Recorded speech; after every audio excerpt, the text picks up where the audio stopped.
está nos acompanhando, né, já tem alguns meses que nós estamos caminhando aí no Evangelho de João, e hoje nós vamos dar início aí ao capítulo 7 nessa exposição. Te convido aí para você abrir a sua Bíblia.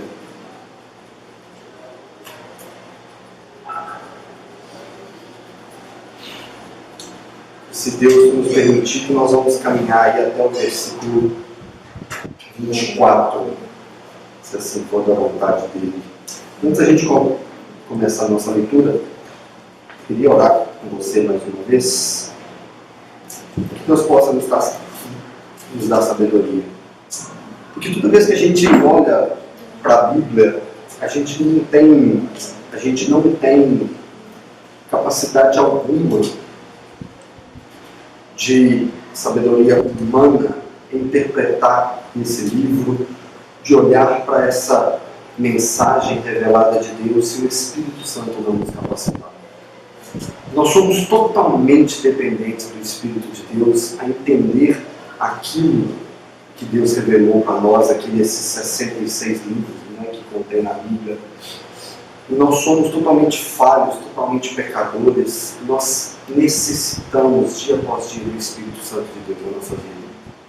A gente precisa ser cheio do Espírito para poder olhar para essa mensagem, para um livro, para um capítulo, para um versículo que seja.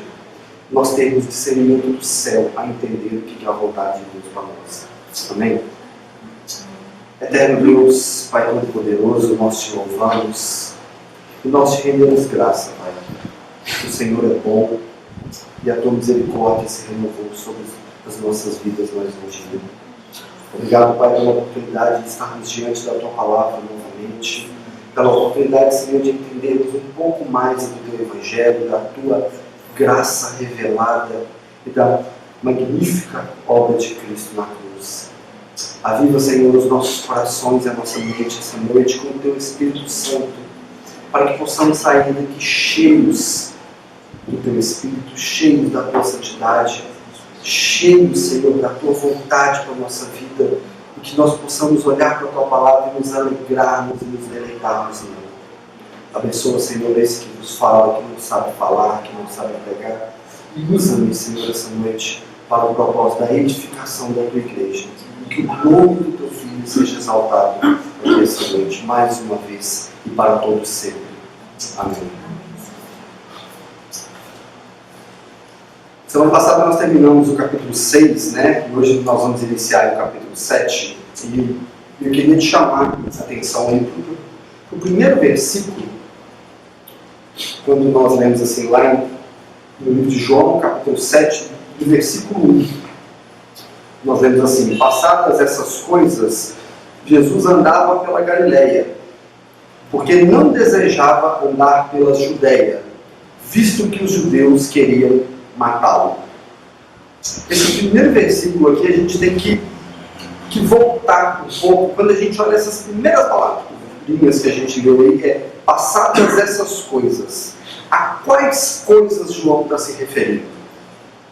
A gente sempre ensina, a gente sempre reforça aqui que um capítulo sozinho ele pode deixar um assunto no ar, você pode não entender. Você tem que entender a Bíblia como um todo, como uma carta. E João escreveu o seu Evangelho, com seus todos os capítulos, ele tinha um propósito, ele tinha um início, um meio e um fim. Uma carta sempre tem. Então, é por isso que a gente sempre ensina que um versículo não pode ser entendido sozinho, isolado. Ele tem que estar à luz de todo o contexto, de toda a carta. Então, quando nós olhamos aqui para esse primeiro versículo aqui, passadas essas coisas, a que João está se referindo? Aquilo que a gente viu para trás, no capítulo 1, no capítulo 2, no capítulo 3, e mais objetivamente no capítulo 5 e no capítulo 6. Então, olha só para a gente relembrar o contexto, para a gente criar esse plano de fundo aqui. O que nós vimos no capítulo 5 e no capítulo 6? Os pontos principais. A gente viu que Jesus realizou a cura de um homem no tanque, no dia de sábado. A gente viu que Jesus efetuou o milagre da multiplicação dos pães e dos peixes. A gente viu isso há 2 domingos atrás. A gente viu que Jesus andou sobre as águas e se revelou aos discípulos. Então, ou seja, é sobre isso que ele está aqui trazendo na nossa mente. Jesus se revelou ao povo judeu como o pão da vida, aquele que é o Filho de Deus. Jesus, ele demonstrou sinais e maravilhas da quais aquele povo judeu estava pedindo para eles testificar quem ele era. Jesus exortou a todo aquele povo, dizendo que eles deveriam crer nele, que ele era o Filho de Deus que estava ali, que ele era o Messias prometido. E no último domingo, a gente viu que Jesus ensinou que ninguém pode ir ao Pai, ninguém pode ir a ele se o Pai não trouxer. Está vivo na mente de vocês? Amém, espero que sim, né? Então, ou seja, todas essas coisas aqui é que João está se referindo. Passadas essas coisas, então, ou seja, os milagres, os sinais, os ensinos, as exortações. E um ponto principal aqui que eu quero que você deixe na sua mente é a cura do homem do tanque. Ou seja, João que vai relatar para nós coisas específicas acerca disso hoje. Amém? E quando nós terminamos o versículo 1 aí, ele diz assim: passadas essas coisas, Jesus andava pela Galileia, porque não desejava andar pela Judéia, visto que os judeus queriam matá-lo. Lá no capítulo 5, versículo 18, a gente leu assim: por essa razão os judeus mais ainda queriam matá-lo, pois não somente estava violando o sábado, mas também estava dizendo que ele era o próprio Pai, igualando-se a Deus. Então olha só, lá no capítulo 5 nós vimos que quando Jesus curou aquele homem no sábado, no tanque, os judeus queriam matá-lo. Por quê? Por 2 coisas. Primeiro, porque Jesus se revelou que ele era o Filho de Deus, ele estava em igualdade com o Pai. E segundo ponto, porque ele estava quebrando a lei de guardar o sábado. Então, ou seja, os judeus aqui tinham a intenção de matar Jesus, por causa desses 2 pontos principais. Dele ter feito sinais, maravilhas e cura no dia do sábado, e por ele ter se colocado em igualdade com Deus. Então esse é o ponto que tem que ficar vivo na nossa mente. E pensem comigo, surge uma promessa de que viria o Messias, o Filho de Deus. E surge um homem, o filho de Galileu, né? O filho de carpinteiro, filho de Maria. Esse homem começa a ensinar coisas que aquele povo não estava acostumado a ouvir. Esse homem vem e faz as obras no dia de sábado e quebra esse paradigma da guarda da lei. O povo não entendia o porquê. Esse homem se coloca acima da lei. Ele se coloca em pé de igualdade com Deus. Esse homem se revela como o Filho de Deus, o pão vivo. Os judeus criam na promessa que viria o Messias. Eles criam isso, que viria da descendência de Davi, um homem que os libertaria daquela escravidão. E os judeus esperavam um homem, um Messias, um Salvador, com toda a pompa de Davi, com todo aquele império, com todo aquele poder, com todo aquele nome. E veio um Galileu, o filho de carpinteiro, e se apresenta como aquele Messias, o Salvador. E ninguém cria nele.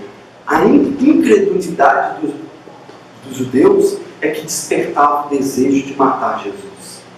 Aquela incredulidade, aquele povo que esperava um Messias grandioso da descendência de Davi, quando vem um carpinteiro, o Galileu, filho de Maria, um homem simples, comum ali, e se revela como o Filho de Deus, o Salvador e tudo.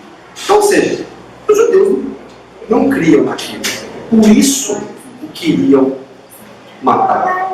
E na sequência do versículo aí, acompanha comigo aí a partir do versículo 2, a gente tem assim: e a festa dos judeus, chamada Festa dos Tabernáculos, estava próxima. Então os irmãos de Jesus se dirigiam a ele e disseram: deixe esse lugar e vá para a Judéia, para que também os seus discípulos vejam as obras que você faz. Porque se alguém quer ser conhecido, não pode realizar os seus feitos em secretos. Já que você faz essas coisas, manifeste-se ao mundo. Acontece que nem mesmo os irmãos de Jesus criam nele. Até aqui, por enquanto. Olha só o que nós lemos aqui. A gente viu aqui que no versículo 2, a festa dos tabernáculos, né, ou a festa das cabanas, alguma tradução pode estar assim, estava próxima. Isso é uma festa dos judeus, uma festa instruída a Deus por Moisés, instruiu a Moisés para que o povo celebrasse aquela festa em um determinado período do ano. Estava próximo da realização dessa festa naquela época, aonde João relatou isso. E os irmãos de Jesus foram até ele e falaram com ele assim, né? Antes de mais nada, antes da gente passar aqui, abre para mim em Levítico 23, para a gente ver um pouco dessa festa desse tabernáculo, ou festa das cabanas.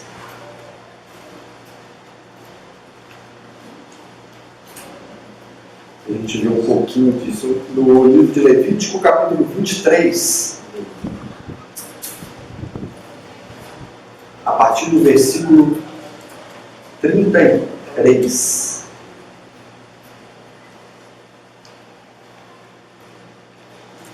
Olha só o que nós temos relatado aí. Levítico 23, a partir do versículo 33. Disse o Senhor a Moisés: diga ainda aos israelitas que no 15º dia desse mês, desse 7º mês, começa a festa das cabanas do Senhor, que dura 7 dias. O primeiro dia haverá uma reunião sagrada. Não realizem trabalho algum. Durante 7 dias, apresentem ao Senhor ofertas preparadas no fogo, e no 8º dia façam uma reunião sagrada. E também apresentem ao Senhor uma oferta preparada no fogo. É reunião solene. Não realizem trabalho algum.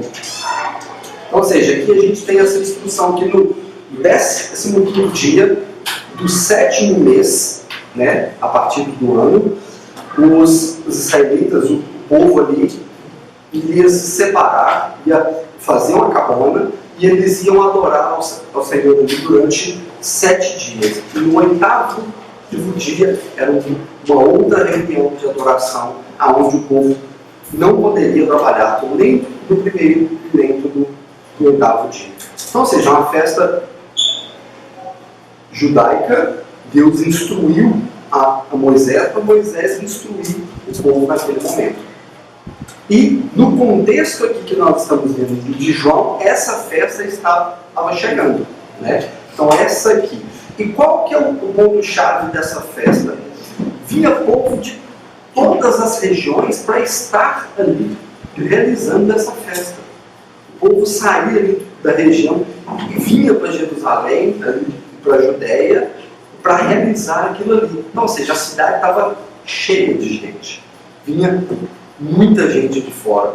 Ou seja, não só o povo que residia ali, mas de todas as regiões, o povo ia para a Judéia para realizar aquela festa que era estabelecida por Deus. A festa dos tabernáculos ou da cabana, de acordo com a sua tradução aí. E os irmãos de Jesus lá em João, volta lá em João, agora para a gente não perder a linha de raciocínio. E no versículo 3 a gente tem assim: então os irmãos de Jesus se dirigiram a ele e disseram: deixe esse lugar e vá para a Judéia, para que os seus discípulos vejam as obras que você faz. Lá no versículo 1 que nós lemos, onde Jesus estava? Na Galileia. Ele estava na Galileia. E os irmãos de Jesus falaram assim: você tem que ir para a Judéia, Porque você tem que mostrar esses feitos aonde tem mais gente. Porque quem quer se revelar tem que mostrar para todo mundo, alcançar o maior número de pessoas. E aqui na Galileia não tem ninguém. Você tem que ir para lá para mostrar esses feitos seus lá. Mas Jesus não foi por quê? Porque eles estavam querendo matar ele. O povo judeu queria matar Jesus. E Jesus sabia disso. Amém? Está claro aqui? Até agora? Então, aí no versículo 4 ele fala que alguém que quer ser conhecido não pode realizar os seus feitos em secreto, ou seja, na Galileia, um lugar que tem pouca gente. Já que você faz essas coisas, manifeste-se ao mundo. E acontece que nem mesmo os irmãos de Jesus criam nele. Olha o tamanho desse versículo 5 que a gente tem. Parece inconcebível para nós a ideia de que nem os irmãos de Jesus criam nele. Inconcebível para nós isso, né? Por exemplo, Jesus, filho de Maria, José, eles tinham outros filhos, né? A gente sabe, a Bíblia relata isso, Jesus tinha outros irmãos, e nem todos os irmãos de Jesus criam nele como o Messias, como o Salvador, como o Filho de Deus. É difícil da gente entender isso, talvez, mas isso não é uma particularidade só deles. Se nós tivéssemos vivido no tempo de Jesus, talvez muitos de nós o rejeitariam. Talvez eu e você duvidaríamos que ele era o Messias, o Filho de Deus. Lá em Tessalonicenses 3:2 diz assim: a fé não é para todos. Ou seja, como nós podemos admitir a ideia que os irmãos de Jesus não criam nele como Messias? O texto mostra para nós que os irmãos de Jesus tinham visto sinais, tinham visto os milagres que ele fez, e eles acreditavam naqueles milagres, acreditavam naquelas obras maravilhosas que ele fazia, mas não criam nele como o Messias, o Filho de Deus. A gente tem alguns relatos históricos que alguns dos irmãos de Jesus só foram crer que ele era o Filho de Deus após a sua ressurreição.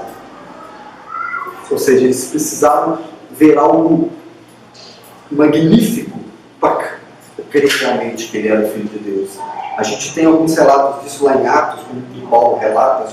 Então, até Tiago só creu muito tempo depois. Tiago, né, que a gente tem a carta na Bíblia, ele era irmão de Jesus. E ele mesmo só creu depois de muito tempo que Jesus era o Filho de Deus. Então, ou seja, os irmãos de Jesus queriam que ele fosse para a Judéia, para fazer milagres lá, para fazer obras maiores, para que todo mundo visse. Mas porque na Galileia ninguém ia ver. Esse é o contexto que nós estamos tratando aqui. E na sequência aí, no versículo 6, Jesus responde a esse questionamento para eles. E olha só, então Jesus lhes disse: o meu tempo ainda não chegou, mas para vocês qualquer tempo é oportuno.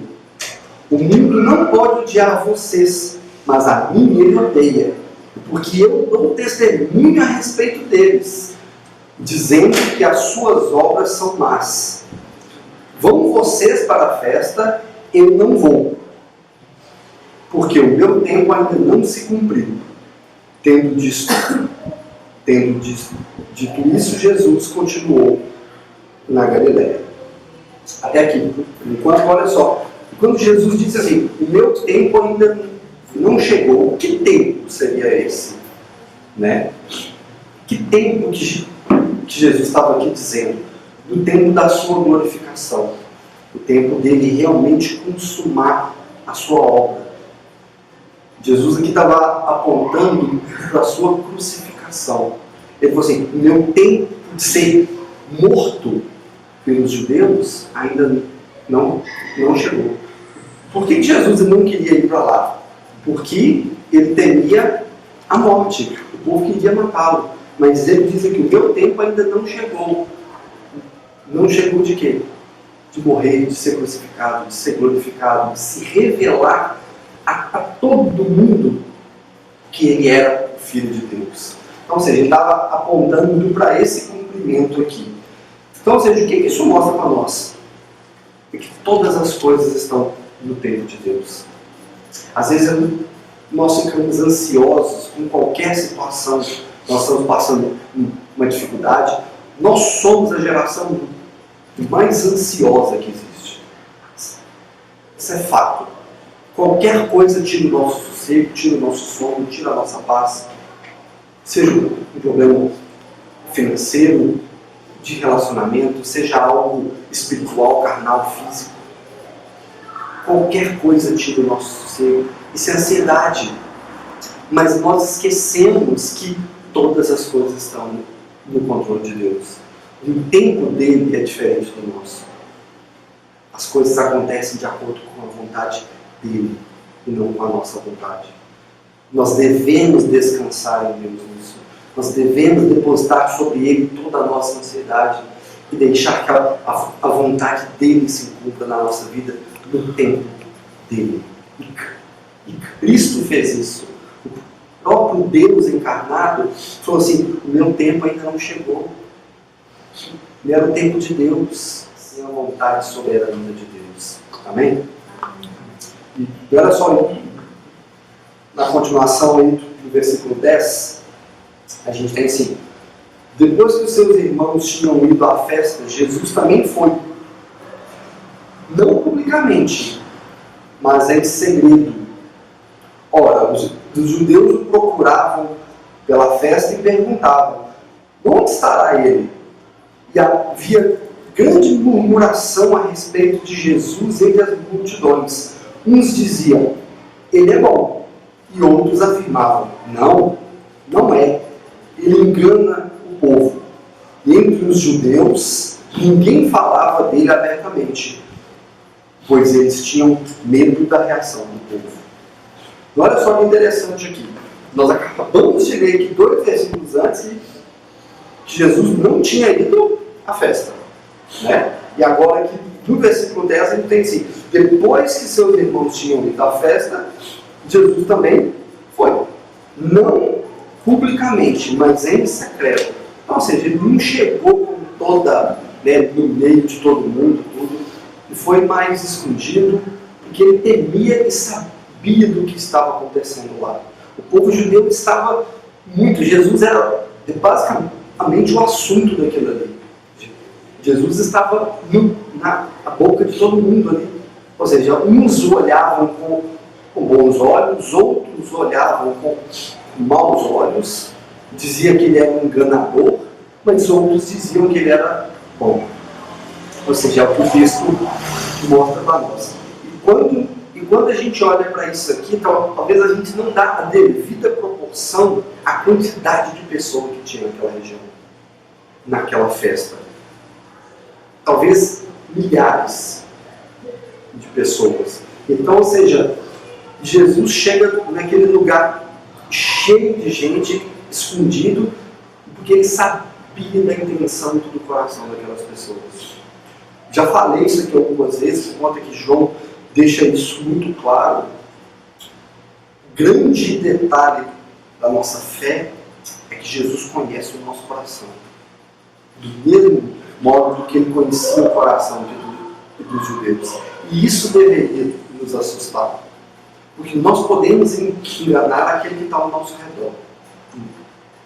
Nós podemos até nos enganar, mas nós não podemos enganar Jesus.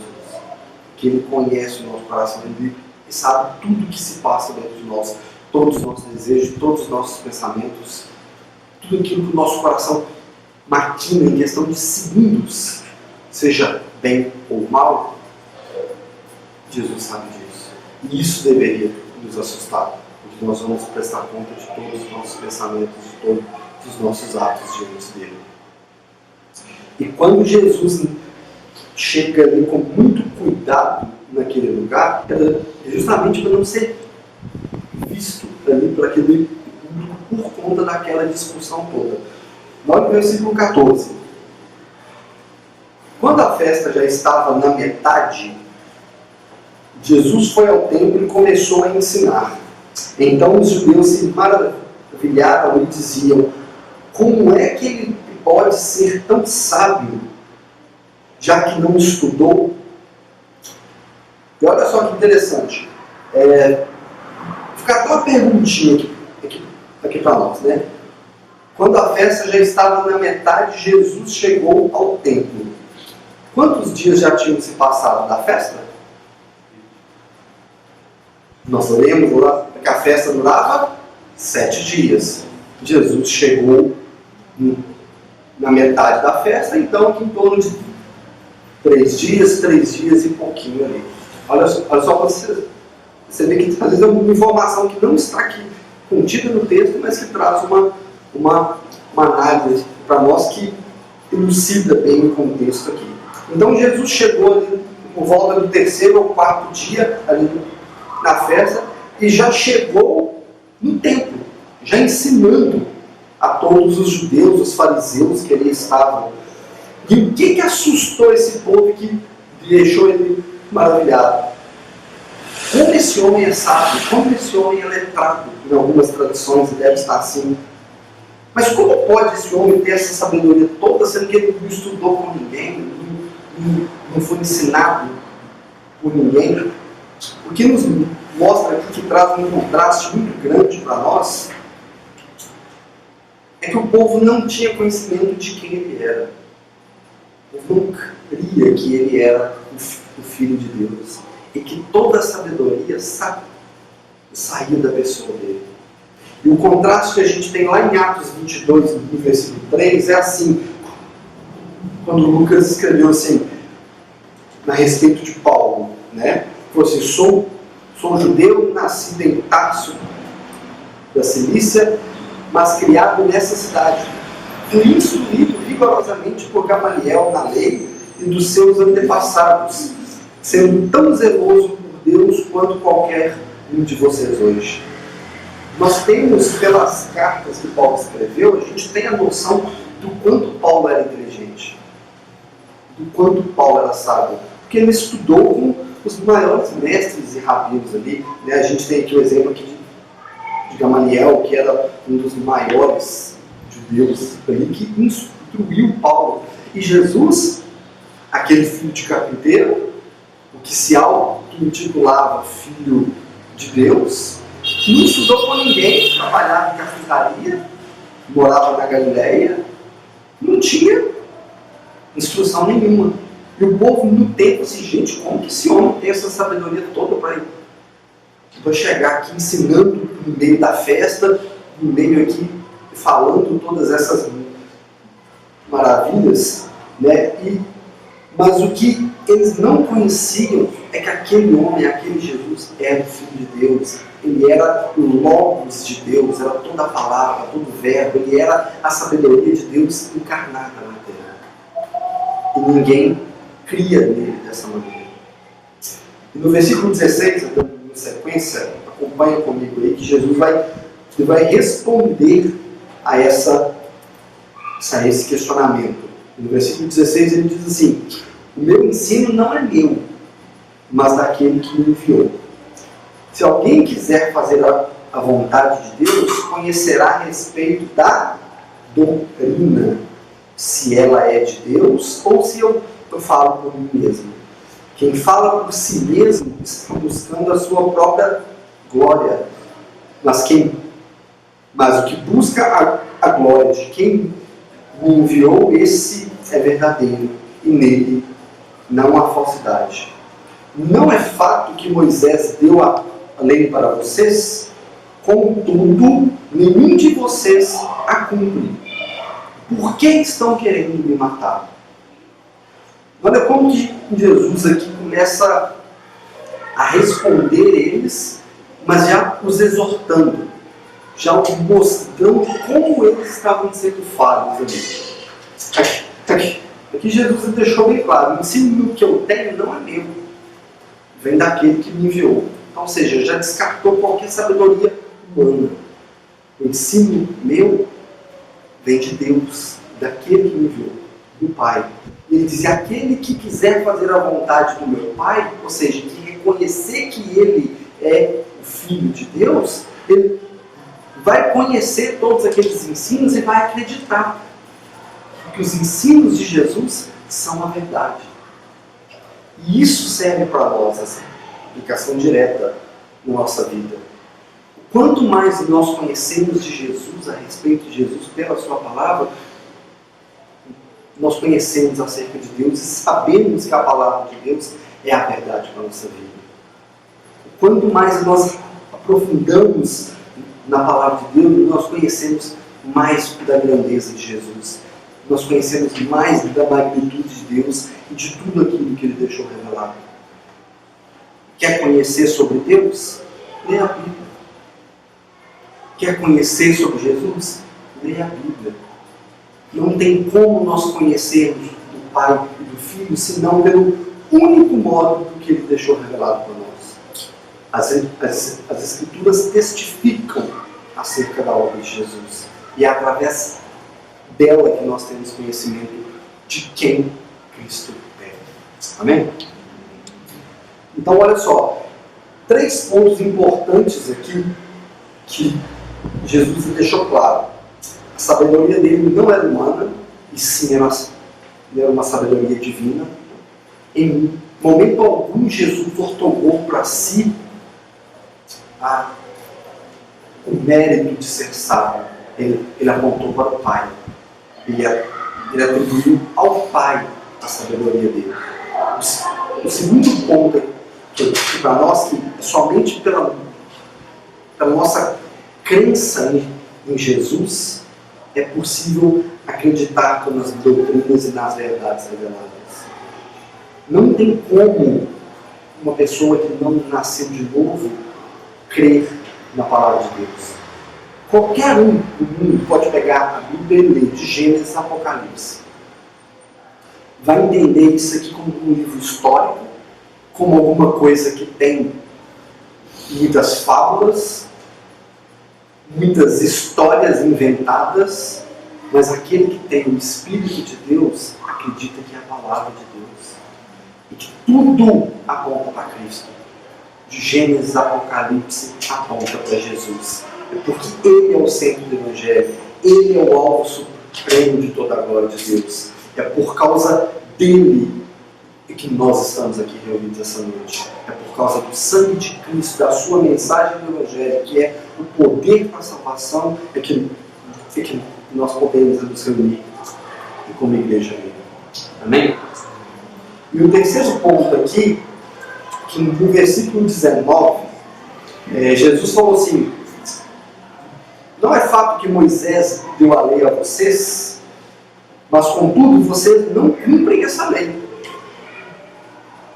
porque vocês estão querendo me matar.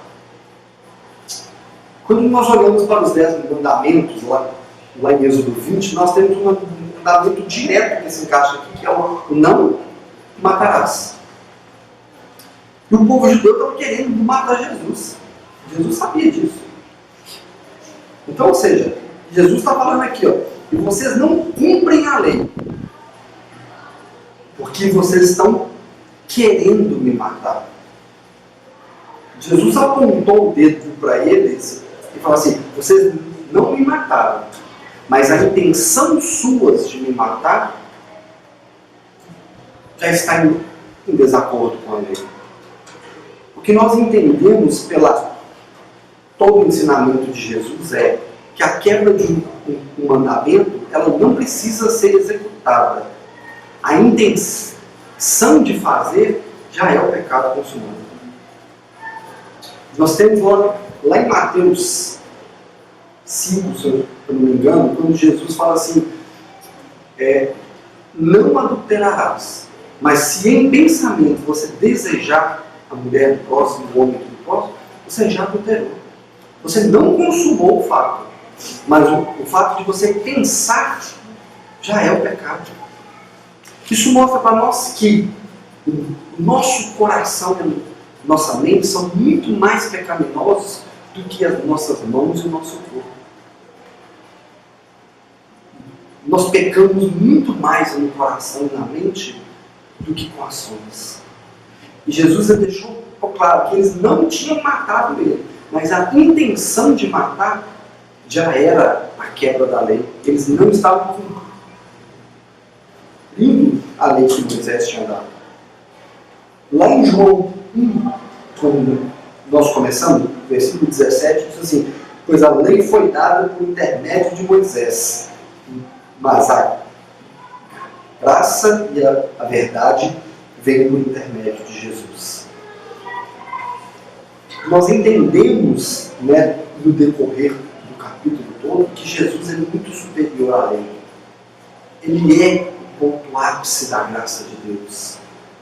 E o povo judeu estava também com a intenção de matar Jesus, mas não tinha matado ainda, e Jesus já acusou eles de ter pecado, de ter descumprido a lei. E no versículo 20, acompanhe comigo aí. Ele vai falar assim: você tem demônio.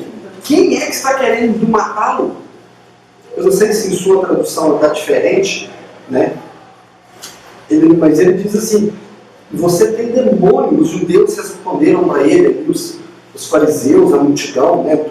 Não deixa muito claro quem que é que disse isso, mas é como se eles dissessem assim: você está louco? Quem está querendo te matar aqui? Ninguém está querendo fazer isso. Mas a grande verdade é que Jesus já sabia da intenção do coração deles. E isso mais uma vez deveria nos assustar. Jesus conhece o meio do seu coração, como conhecia o coração aqui dos judeus ali naquela multidão. O fato deles estarem desejando matar Jesus e não ter feito já era um pecado, já era o quebramento ali, né? A quebra da lei. E a partir do versículo 21, caminhando já para o nosso final, Jesus responde a essa inquisição deles assim: um só feito realizei e todos vocês ficaram admirados. Moisés deu a circuncisão, se bem que ela não vem de Moisés, mas dos patriarcas, e vocês fazem a circuncisão de um menino até mesmo no sábado. E se esse menino pode ser circuncidado em dia de sábado, para que a lei de Moisés não seja desrespeitada, por que vocês ficam indignados contra mim pelo fato de eu ter curado um homem num dia de sábado? Não julguem segundo a aparência, mas julguem pela reta justiça.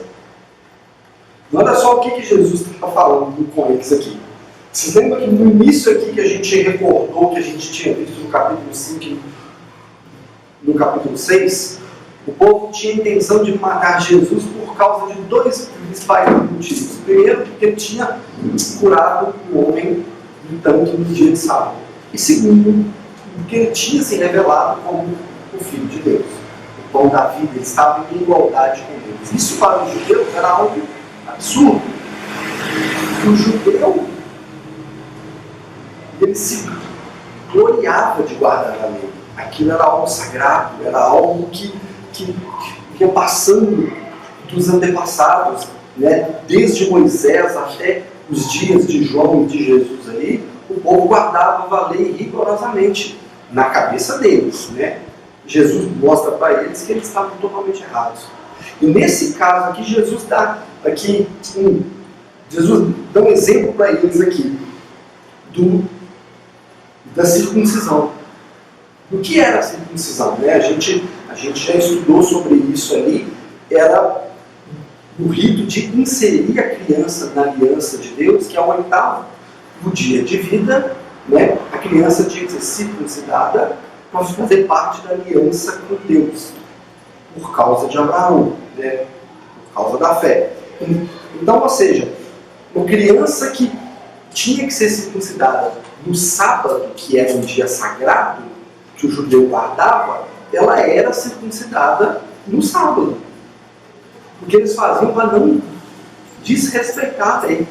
Jesus fala com eles: vocês circuncidam, uma criança no dia de sábado, que é para honrar a lei, né, que foi instrução de Moisés, que ele deixa claro aqui que a lei não veio de Moisés, mas é dos patriarcas, que a gente sabe que é de Abraão. Vocês fazem isso no sábado, mas eu não posso curar um homem no dia de sábado. Para ele estava assim, qual é a diferença?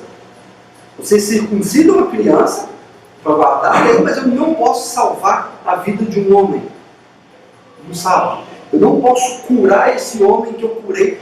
É por conta dessa cura, lá do capítulo 5 que a gente leu, que vocês estão indignados comigo. É como se Jesus estivesse questionando eles aqui dessa maneira, né? E para a gente entender um pouquinho mais dessa justiça, dessa guarda do sábado, eu queria te convidar aí para você abrir a sua Bíblia em Mateus capítulo 12. A gente vê uma passagem aqui que elucida isso aqui muito bem.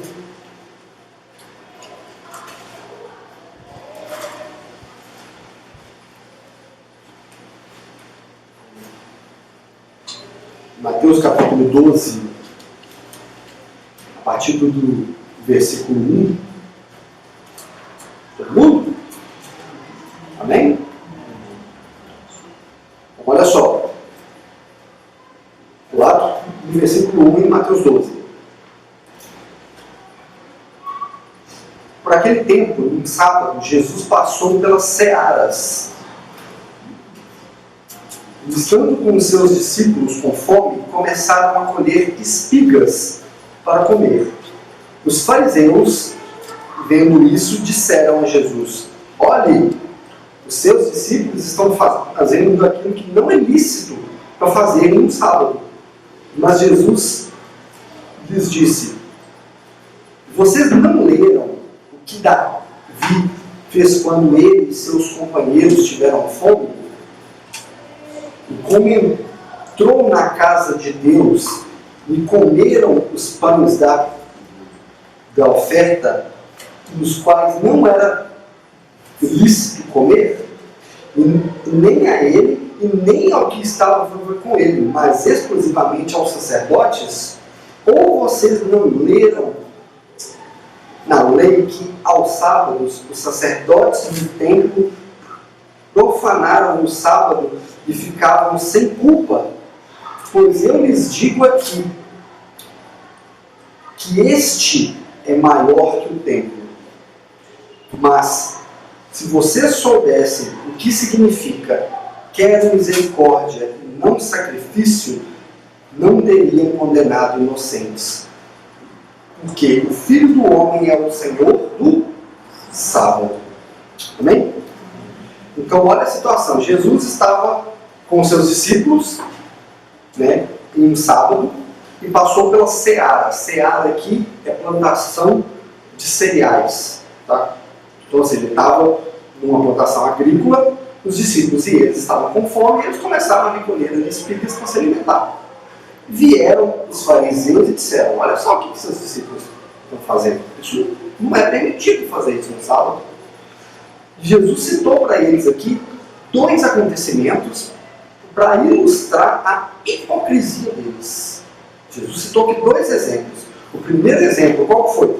Davi e os seus companheiros que pegaram os pães dentro do templo.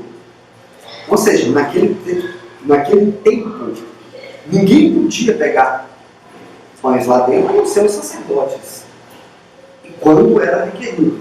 Então, ou seja, Davi com o seu exército, ali com os seus companheiros, entraram no templo com fome e pegaram aqueles pães e se alimentaram. Sacerdotes que trabalhavam aos sábados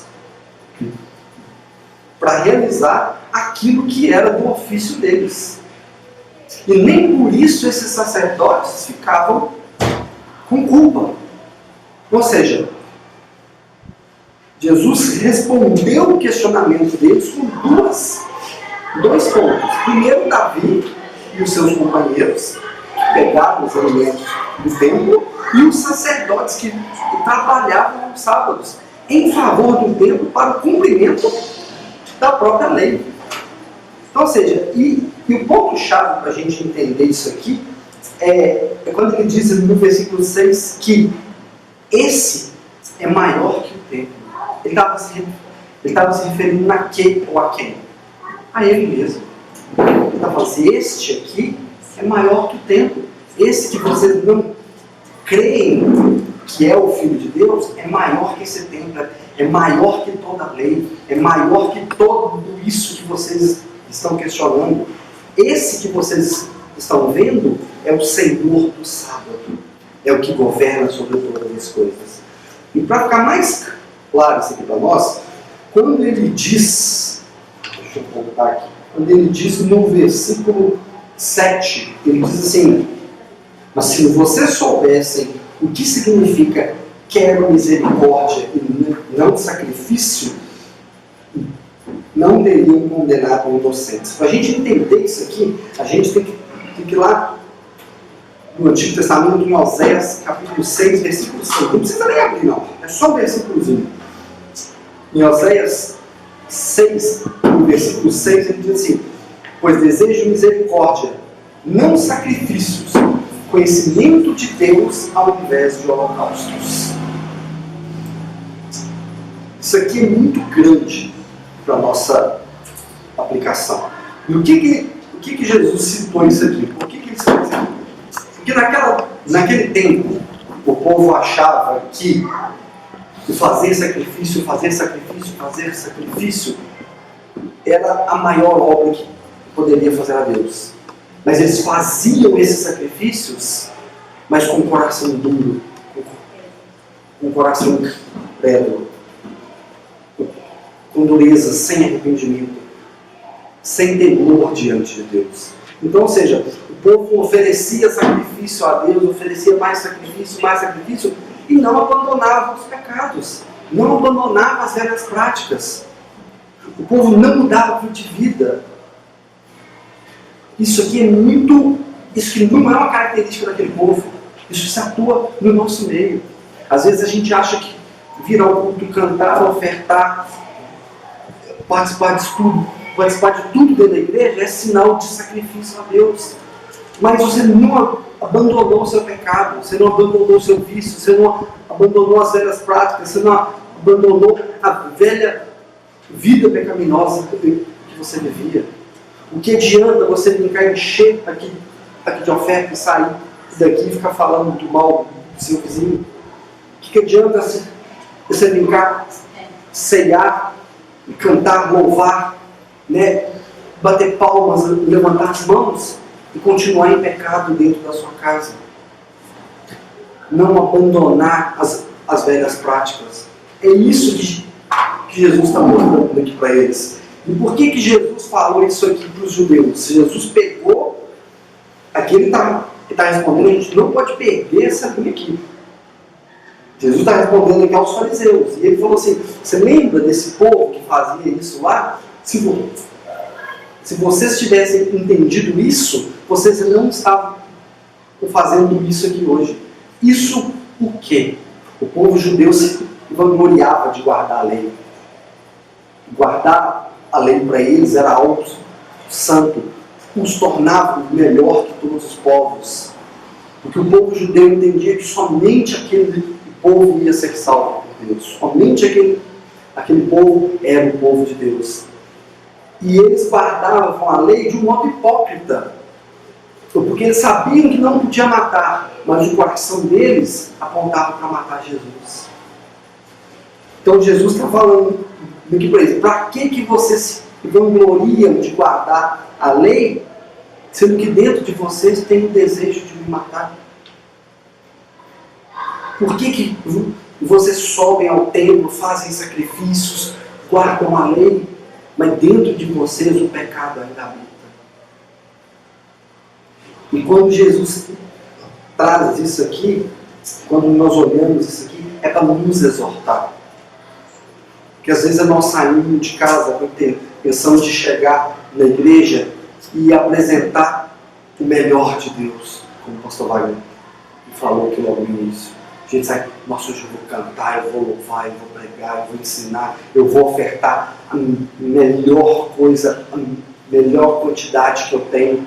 Mas sai daqui, não tem mudança de vida, não tem arrependimento, não abandona as velhas práticas, continua tratando a esposa como um lixo, os filhos, é um péssimo profissional, não larga os vícios, não abandona a pornografia, não abandona o adultério na rua de desejar a mulher e o homem do próximo, não tem sinceridade. Qual que é o intuito de vir ao culto, entregar o seu melhor e sair daqui e voltar a viver como se nada tivesse acontecido? É isso que Jesus está mostrando para os judeus. Vocês se vangloriam da lei, de guardar a lei, mas vocês estão quebrando ela onde? Dentro do seu coração. E nós fazemos isso. Nós estamos na igreja, fazemos o nosso melhor aqui. E saímos daqui como se nada tivesse acontecido. Voltamos a viver como uma escola da sociedade. Voltamos a viver como o mundo vive. E isso traz para nós um peso muito grande. Isso deveria colocar em nosso coração o desejo de nos arrependermos dia após dia das nossas práticas hipócritas. Porque nós vivemos dentro da igreja, sermos cristãos aqui dentro, é muito fácil. Nós já falamos isso aqui muitas vezes. Pode olhar para o seu irmão do lado, ele canta, ele louva, ele oferta, ele ensina, ele prega, ele ajuda, ele dá manutenção aqui na igreja, ele limpa, organiza tudo. E a hora que sai daqui, como se nada tivesse acontecido, você mal reconhece. Uma vez um pastor falou, não sei se foi o John Piper ou o Paul Walsh, ele falou assim: se quer conhecer se uma pessoa é verdadeiramente cristã, olha ela dentro de casa. Porque dentro da igreja é muito fácil. Se quer saber se alguém é realmente cristã, olha ela dentro do trabalho. Olha o ciclo de amizade dela. Olha ela com o esposo, com o marido, com os filhos. Como é esse relacionamento? Porque vir dentro da igreja carregando uma Bíblia é muito fácil. Isso não quer dizer que nós somos cristãos. Qualquer um pode fazer isso. E os judeus, eles tinham conhecimento da lei muito grande, mas não cumpriam. A hipocrisia dentro deles não deixava esse cumprimento. A incredulidade dos judeus impedia de reconhecer Cristo como o Filho de Deus. E a nossa religiosidade de achar que somente essas práticas de quinta, de domingo, de sexta, de domingo, faz de nós cristãos. O que nós temos aqui para esse texto hoje, para nós aplicarmos na nossa vida, é nós olharmos as nossas práticas, aquilo que o Evangelho produz na nossa vida, aquilo que nós somos fora da igreja. Ser cristão dentro da igreja é muito fácil. A grande questão é como nós abraçamos e amamos a palavra de Deus fora da igreja, dentro da nossa casa, do nosso trabalho, do nosso cotidiano. Amém? Amém. Feche seus olhos por um instante.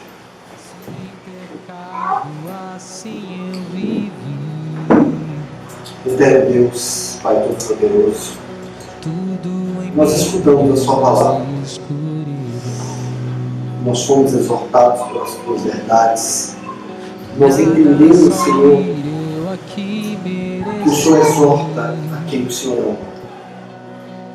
E nós te louvamos, Senhor, e nós te agradecemos pela oportunidade de sermos ensinados, de sermos exortados pela Tua palavra todos os dias. Aviva o nosso coração, Senhor, nossa mente, a nos apegarmos às Tuas verdades, a nos apegarmos, Senhor, a essa eterna e única verdade que é a mensagem de Deus.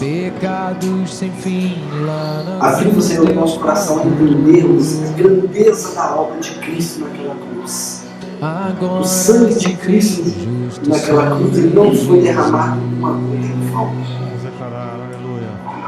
Cada gota do sangue de Cristo tem o seu valor, tem o seu peso, e ela pagou pelos nossos pecados. E nós não podemos viver de maneira alguma, Pai,